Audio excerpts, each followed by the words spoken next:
and assess what is happening. We have our chair who will be leading the team, and he will be speaking more to their activities. His Excellency Yemi Osinbajo, Professor Yemi Osinbajo, who is the immediate former Vice President of the Republic of Nigeria, who is leading our team. And with us also today is Mr. Linford Andrews, who is head of the Electoral Support Section of the Commonwealth Secretariat, and of course, Ms. Abiola Sulmonu, who is the head of the Africa Section at the Commonwealth Secretariat. So without further ado, I will hand it over to our chair, Professor Yemi Osinbajo, to deliver his remarks, after which we will have some time to take questions from journalists. Thank you. Thank you very much. Thank you, Josephine. First, let me apologize for firmly wearing my mask. I'm conscious that I don't want to infect you with anything. I've been slightly under the weather, so I just need to wear my mask for the entire period. So I'm sorry that you will not be able to see all my expressions on my face. But members of the media, fellow observers, citizens of Sierra Leone, it's a privilege to be here once again in Freetown, and I must say that I'm at home. Today I'm here not only as a neighbor and a fellow African, but also as a fellow Commonwealth citizen, standing for the precious values that we all share: peace, democracy, the rule of law, and good governance. And it's an honor for me to chair the Commonwealth Observer Group to witness the multi-tier elections taking place within the coming days on 24th of June. Our 12-member observer group was constituted by the Commonwealth Secretary General, the Right Honourable Patricia Scotland, KC, following an invitation from the Electoral Commission of Sierra Leone to observe the poll. Members have been drawn from across the entire Commonwealth, representing a wealth of experience, and include experts in law, in politics, election administration alone, dating back to its independence, when the country became an independent state within the Commonwealth in 1961. The Commonwealth has observed every election in Sierra Leone since the end of the Civil War in 2002, as well as the general elections of 1996. In other words, the Commonwealth has been an enduring companion of the nation on this extraordinary journey, witnessing the country's evolution into what it is today. Today, we recognize the significance of these elections to the people of Sierra Leone, the region, and the global community, and we wholly appreciate the challenges that they present. The gains achieved over the last 2 decades of peacetime is a testament to the democratic spirit of the people and must be cherished, nurtured, and leveraged for continued peaceful and sustainable development. This is why, as a Commonwealth Observer Group, we're honored to be a part of this important democratic process. But let me be clear, the Commonwealth Observer Group has no executive role. Its function is not to interfere with or direct in any way, but to observe the process as a whole and to make recommendations accordingly. We will observe the pre-election environment, polling day activities, and the post-election period. In particular, we will consider whether the conditions exist for credible elections, including a fair election environment, whether public media has been impartial, the transparency of the entire process, whether voters are free to express their will, and whether the counting and results process is transparent. We will then report on whether the elections have been conducted in accordance to the standards, in accordance with the standards to which Sierra Leone has committed itself, including its national laws and its regional and international commitments. In conducting our duties, we will be guided by the principles of neutrality, impartiality, objectivity, and independence. As we are here in our individual capacities as responsible and experienced Commonwealth citizens, our assessment will be our own and not that of any member government. That said, we have a very active period ahead of us. Over the coming days, we'll be meeting stakeholders, including the Electoral Commission for Sierra Leone, government representatives, political parties, security agencies, civil society groups, citizen and international observer groups, diplomats, and the media. From the 22nd of June, we will deploy our observers in small teams across parts of the country to observe the voting, counting, and results process, as well as meet with other stakeholders in respective locations. On election day, we will observe the opening, the voting, the closing, counting, and the results management process. We will issue an interim statement on our preliminary findings on the 26th day of June before members of the group depart Sierra Leone on the 30th of June. A final report will then be prepared and submitted to the Commonwealth Secretary General and subsequently shared with relevant stakeholders and made publicly available. Friends and colleagues, you are well aware that this is a crucial and delicate period.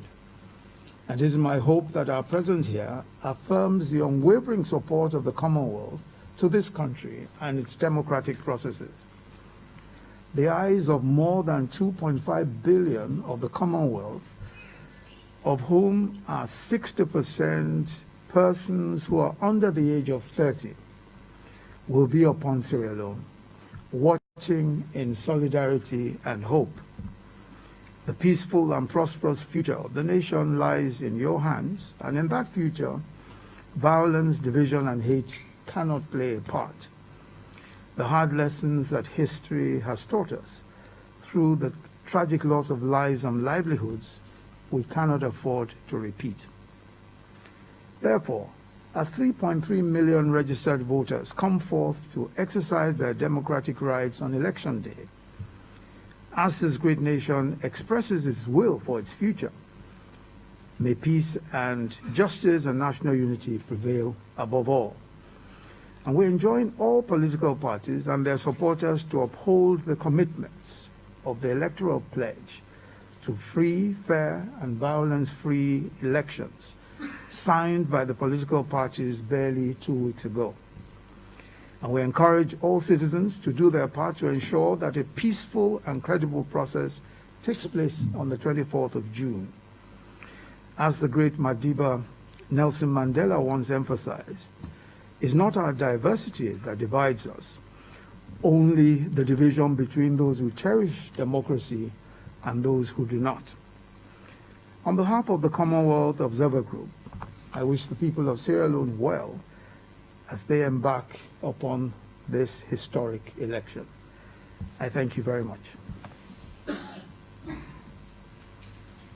Thank you very much, sir. And that was the official statement, the oral statement from the chair of the Commonwealth Observer Group, Professor Yemi Osinbajo.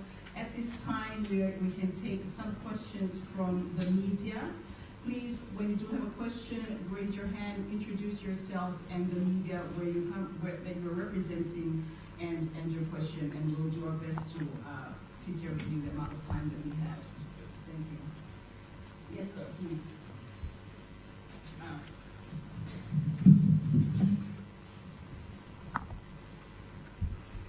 Just a Yes. My name is Abu S. Sarali, and I'm a freelance journalist who was writing for Independent Observer as well and others. My question is, the Commonwealth Observers team is here, and Sierra Leone currently looking at the registrations of voters. There are lots of impediments within that area, which of course is the core thing that should be sorted out. Because the reason is the opposition parties are carrying power because of the data that are not comprehensive, standard, transparent, and they are not coherent. So how can we go to the polls without no standard data that are clear, crystal to everyone, you as observers? So what is your observation on that? Thank you very much. We'll just take two at once, just because there's a lot of hands starting to come up. Joseph Johnson, AYB. I'm sorry, I didn't hear the name. I didn't hear the name. To deploy observers in some parts of The name? Joseph Johnson, Joseph, AYB. okay. In some parts of the country, we want to know the total number of observers. And one more question, please, and then we can go.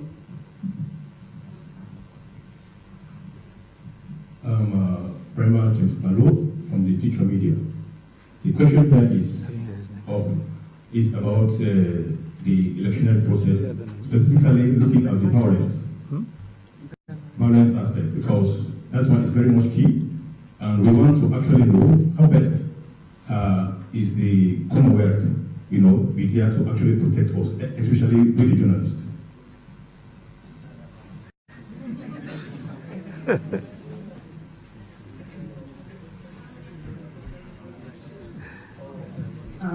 Thank you. So, Chair, colleagues, Commonwealth colleagues, we have had those three questions. Can we take your response, please?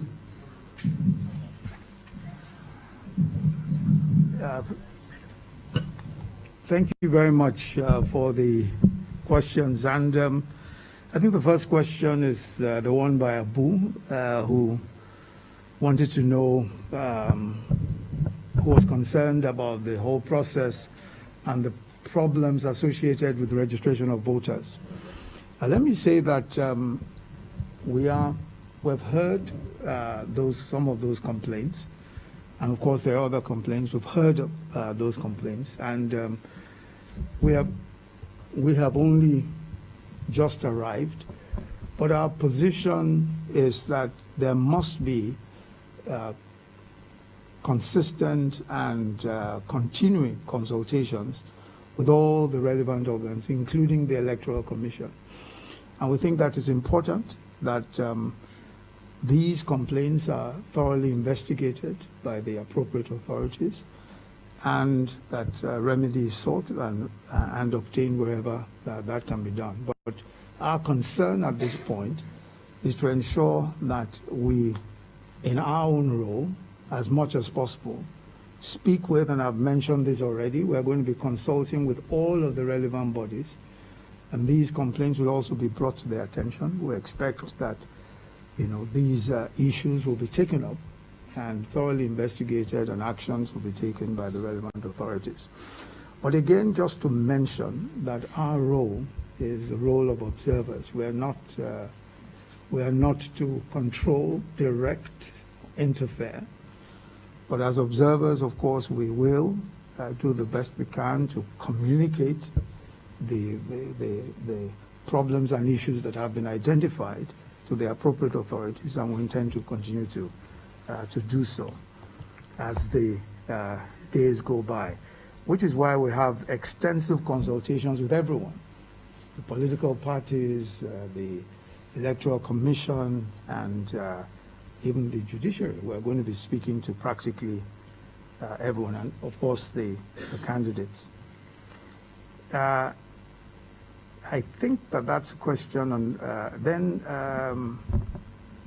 Joseph Johnson wanted to know how many observers we have. We have in this particular team 12 observers, and we have a deployment plan which we hope will enable us to give an accurate assessment of how the electoral process has gone. And you must understand that no observer group can have the number of observers that it will take to go to practically every polling station, and that's not the intention. The intention is for us to get a feel for how the process pre-election, and of course pre-election means consultations which we're making with institutions and with political parties and all of that. So we understand the pre-election process. Our role is a whole of election cycle role. So election day is important, but pre-election, election day, and post-election are also very important. The whole results process and all that, which are all institutional management issues. So, and we have a very, I must say, a very experienced team from across the Commonwealth, from several countries of the Commonwealth. Many of them have worked in different nations as observers. So we expect that they'll bring their skills and their experience to bear on this very important assignment, the elections of the 24th of June. I think Brahma wanted to know how the Commonwealth can protect journalists. Frankly, I am not entirely certain how how we can, at least physically. But let me say to you that, as you know, the Commonwealth is committed to freedom of speech, freedom of expression, to the independence of journalism, to the independence of the to the independence of the press, and the rule of law, and all the pillars upon which proper democracies stand. And we continue to express those commitments everywhere we go. We communicate those commitments to governments and to institutions. And this is what we support. So it is from that perspective that we can, that perspective of support and our commitments to you and to the process that we can protect your rights. But of course, as you know, that is the extent to which we can go. But clearly, do not be in any doubt whatsoever that we support your rights to freely seek information, publish information, of course, subject to the laws and constitutions of Sierra Leone. Thank you. So we'll take the other. Okay. Let's go 1, 2, and 3.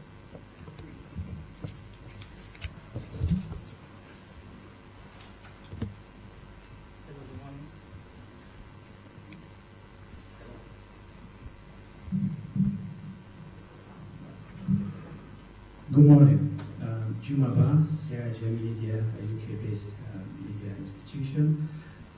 My question is with regards to peace.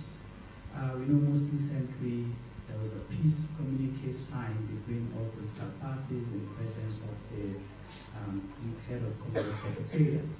But there's been so many reports and allegations of attacks, intimidation on individuals. We see kids of maybe 10 years old being beaten and all that, so videos have been circulated. What is the Commonwealth position on that? Because the undertaking for peace was signed in the presence of the head of Commonwealth Secretariat. What is the Commonwealth position in terms of protecting the safety and security of Sierra Leoneans who will be voting?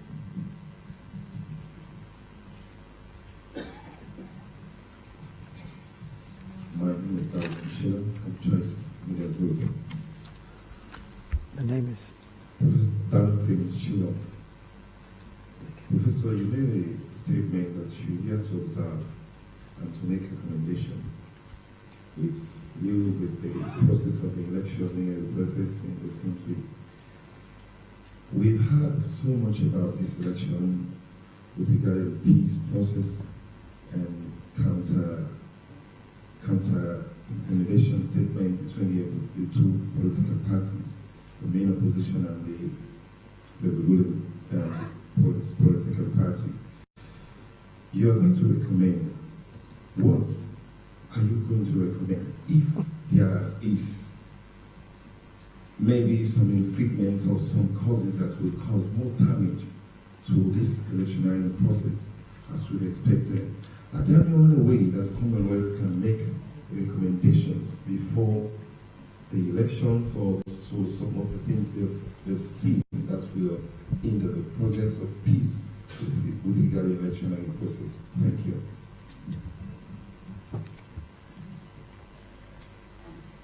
I'll just take a third here.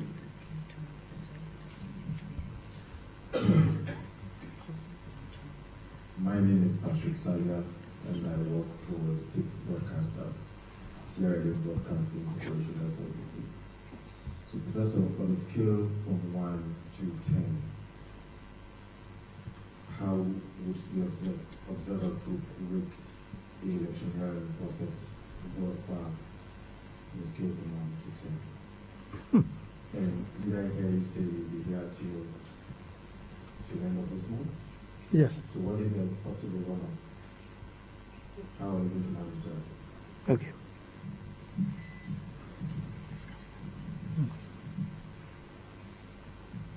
And then, We can address those three for now.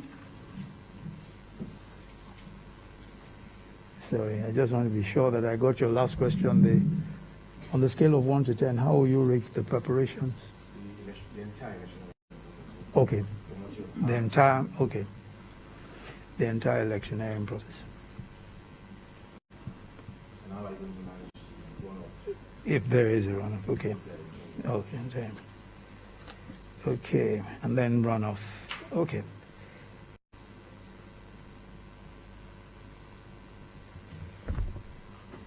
All right, thank you. So I'll start with the question from Juma,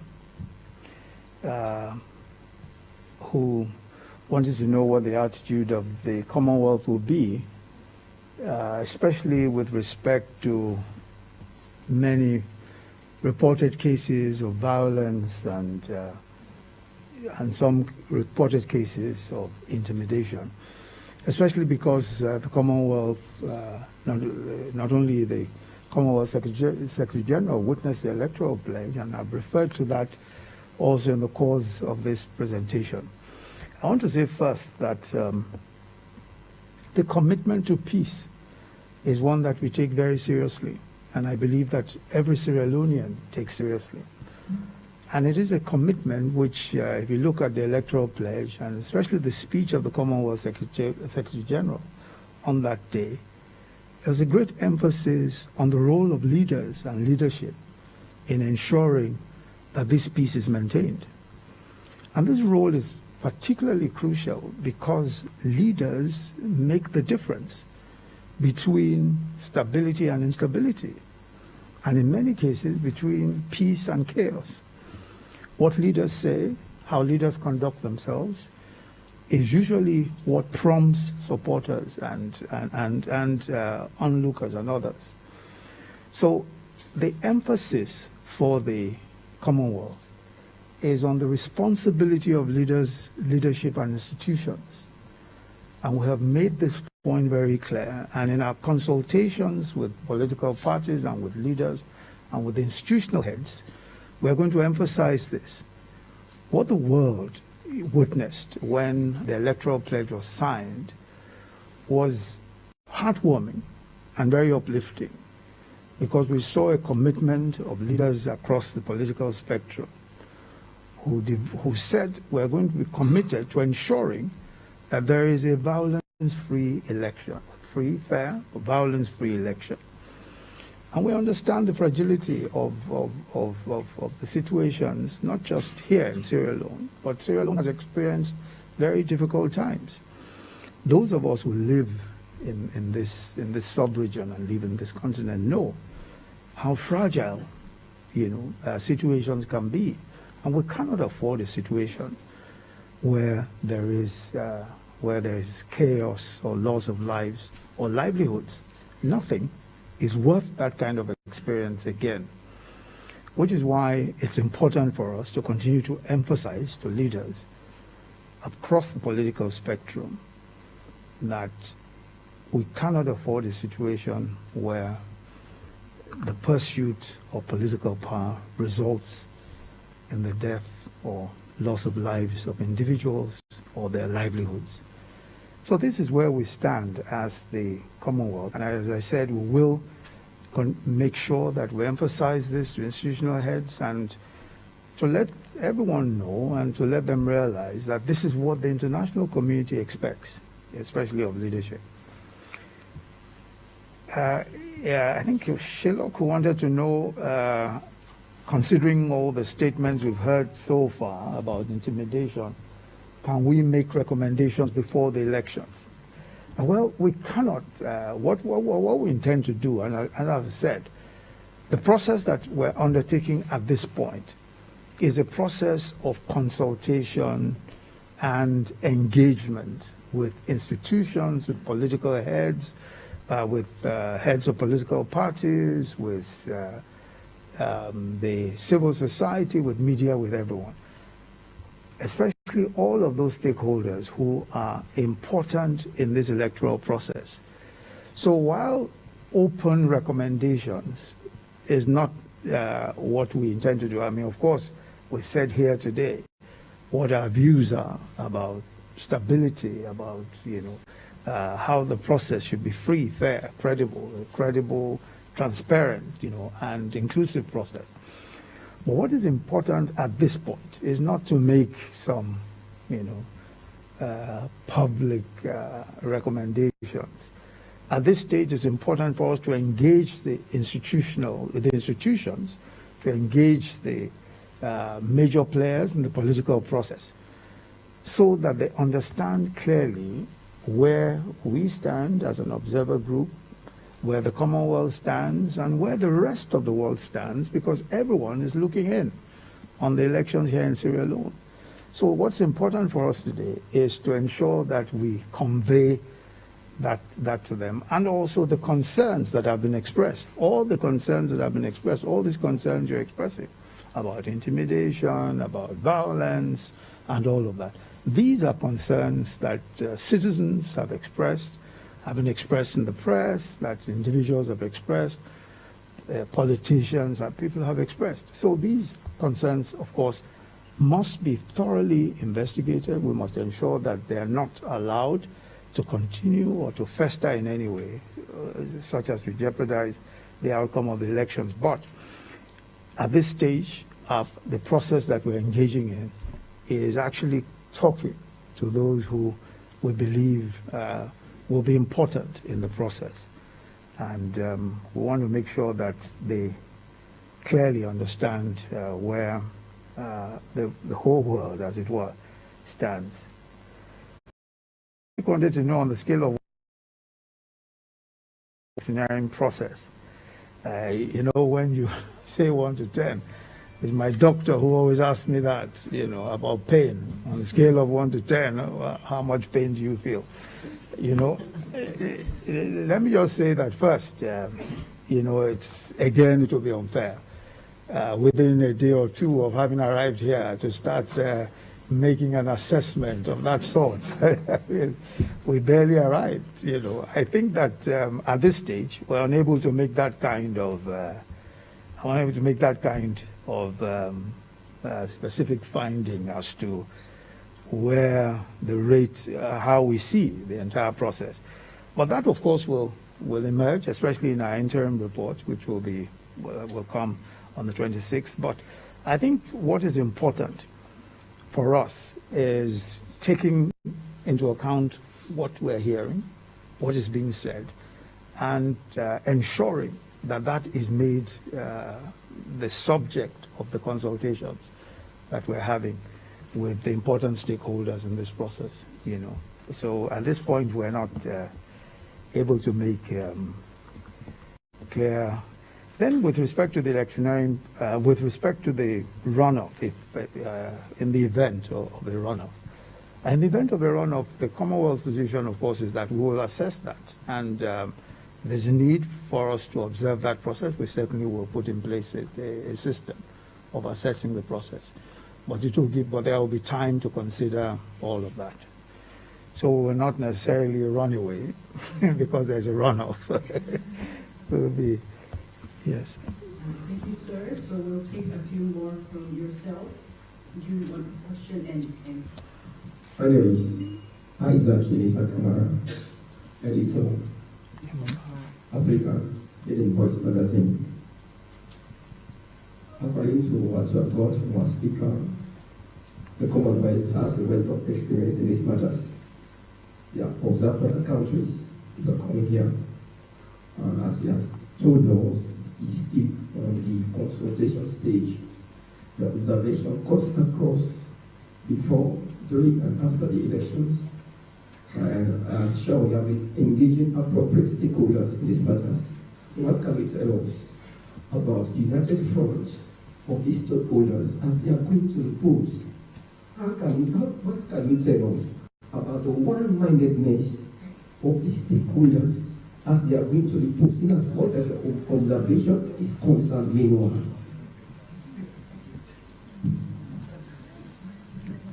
Your Excellency, I'm Emmanuel, representing the Citizens United for Peace from the US. Is it true to say right now that you are the physician and the stakeholders now are signed doctors' agreements? But it well analyzed with all suspicion, because we as patients and surveillance observe that we have a virus and also we are intoxicated with power. So is it true to say that now actually the healing has to be done with Sierra Leoneans rather than the Commonwealth? I'm not sure I understand you clearly. One-mindedness, I assume, going into the election. Now, when we're at this to make any kind of judgment on that, we have to consult, we have to speak to them, we have to hear them, and we're just in that process, you know. So I don't think it would be fair to say anything about what the politicians feel, what the political heads of political parties or candidates feel at this point. I think it's because we're just talking to them. But we hope will be united around first the peace and stability first of this country, because really at the end of the day that's crucial.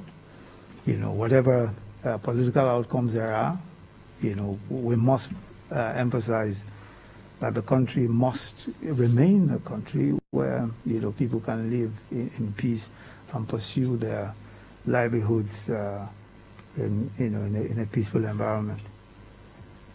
Emmanuel, you said that we are the physicians, and first, and I think I am intrigued by your by the metaphors that you have used. But I must say that we cannot credit ourselves being physicians. I mean, I certainly will not credit myself with being a physician. But I agree with you that the future and fate of this nation lies in the hands of Sierra Leone, without a doubt. Which is why, you know, we emphasize that the process by which leadership is chosen is one that is credible, is inclusive, is transparent, gives everyone a fair chance to express their views.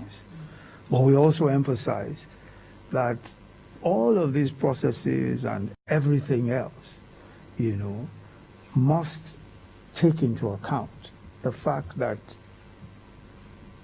people, it is people that we're talking about, the people of a nation, men, women, children, you know, millions of them that we are talking about. And that we must just always bear that in mind, that we're not, this is not just statistics, it's not just numbers, it's about people, lives of people. So I think, you know, I agree with you that this lies in the hands of Sierra Leoneans, but we also emphasize that the role of leadership is particularly important. Political leadership is particularly important on all sides of the political spectrum. The role of leaders is crucial because leaders determine to a large extent how people react to situations and how people react to circumstances. So I agree with you that this responsibility is that of Sierra Leoneans, and I just emphasize that it's also more so the responsibility of leaders.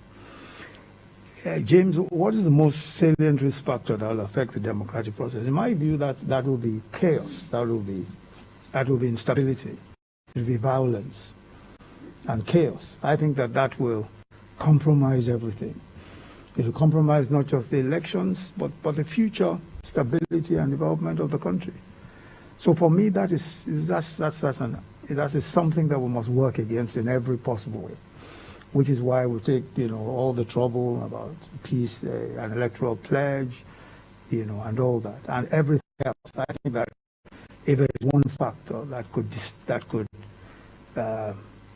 affect the democratic process, disastrously, that would be chaos. That would be violence and instability.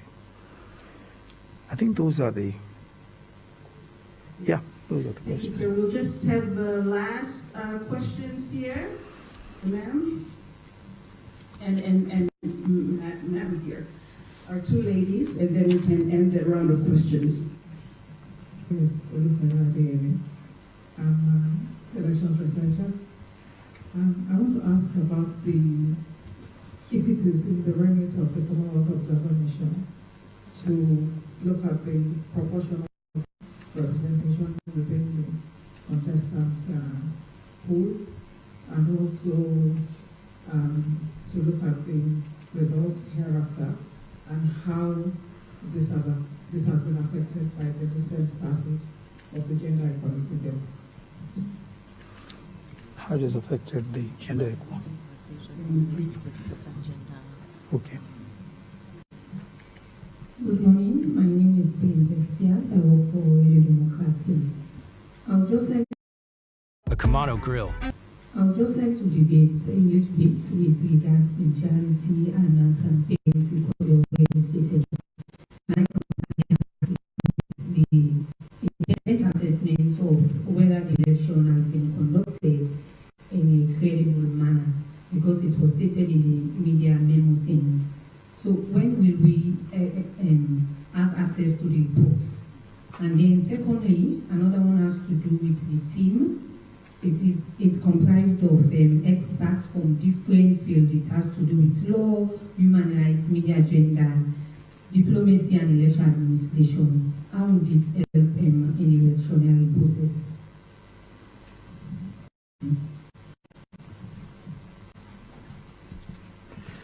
Did you get her name? Did you get her name? What was your name again, ma'am? Princess. Okay. Go ahead. Okay. Yes, those will be our final two questions, sir. Okay. Thank you very much. I think Olufola wanted to know about whether we're paying attention to the representation of women, especially in the light of the gender equality bill. The 30%, I believe, is the one that specifies that at least 30%, there should be 30% representation of women. That's a very major concern of the Commonwealth Observer Group. And not only do we have representation in our observer group of expertise that will consider this issue, we're also consulting with a number of women's groups. And we'll be speaking, I think, even today to a group that will assist us in looking at this issue and paying attention to exactly what is going on with respect to representation of women. For the Commonwealth, as you know, one of the pillars for us of credible elections is inclusivity. Inclusivity, of course, emphasizes the women, and aside from the role of other vulnerable groups,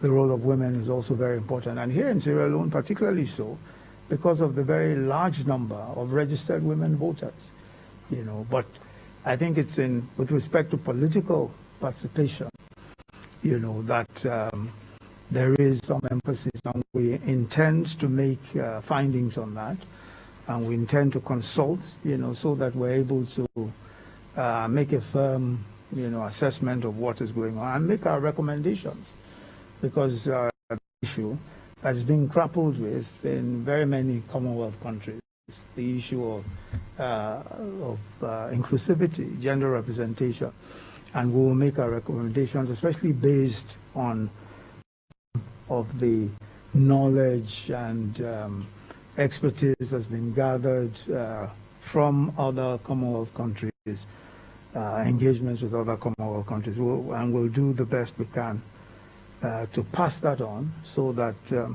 institutions and political parties can be informed of best practices here and there, and how to ensure that we actually get results from legislation that promises proportional representation for women.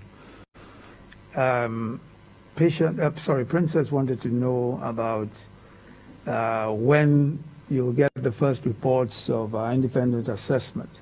The first official report, which will be made public, will be on the 26th of June. That's our interim report. Thereafter, we will finalize, we'll have a final report, which will be concluded and then published and made available. But the very first report, where you'll find our assessment, will be on the 26th of June. That will be the interim report, which will be published.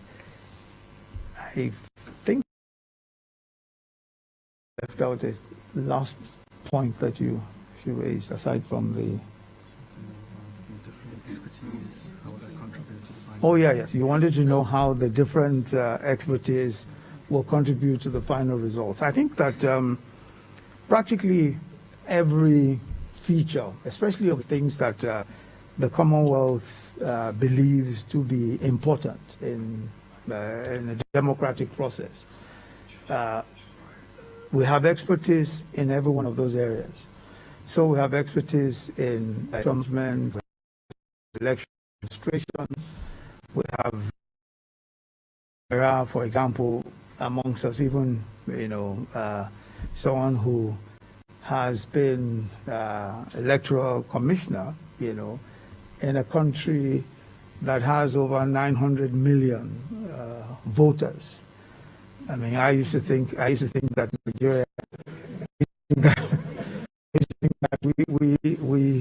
we had large numbers, about 90, but Dr. Zaidi is here from India, where he served meritoriously as electoral commissioner, registered voters. So that kind of expertise obviously will help a great deal here in Sierra Leone, where the numbers are relatively smaller,